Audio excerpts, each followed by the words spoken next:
નમસ્કાર ખેડૂત મિત્રો, સ્વાગત છે તમારું ખેડૂત ચેનલની અંદર। આજે તારીખ 2 મે 2024 વાર ગુરુવાર આજના થરાદ માર્કેટ યાર્ડના તાજા બજાર ભાવ। તો ખેડૂત મિત્રો, આજે થરાદ માર્કેટ યાર્ડની અંદર જીરુનો સૌથી ઊંચો ભાવ 4890 રૂપિયા જોવા મળી રહ્યો છે। હાલ જીરુના ભાવમાં ફરીવાર ઉછાળો જોવા મળી રહ્યો છે। આજે પણ બજાર 100 રૂપિયા ઉપર જોવા મળી રહી છે।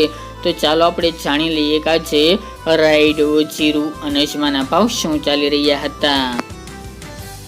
ખેડૂત મિત્રો, આજના થરાદ માર્કેટ યાર્ડના ભાવ જોઈએ તો જીરું 3950 થી 4890 રૂપિયા, રાયડો 960 રૂપિયાથી 1035 રૂપિયા, એરંડા 1070 થી 1103 રૂપિયા, સુવા 1200 થી 1665 રૂપિયા, મેથી 930 થી 1701 રૂપિયો, રાજગરો 1240 થી 1335 રૂપિયા, ઈસબગુલ 2240 થી 2841 રૂપિયા, અજમો 2000 થી 3100 રૂપિયા, વરિયાળી 1000 થી 1600 રૂપિયા અને બાજરી 421 થી 485 રૂપિયા। તો ખેડૂત મિત્રો, આ હતા આજના થરાદ માર્કેટ યાર્ડના તાજા બજાર ભાવ।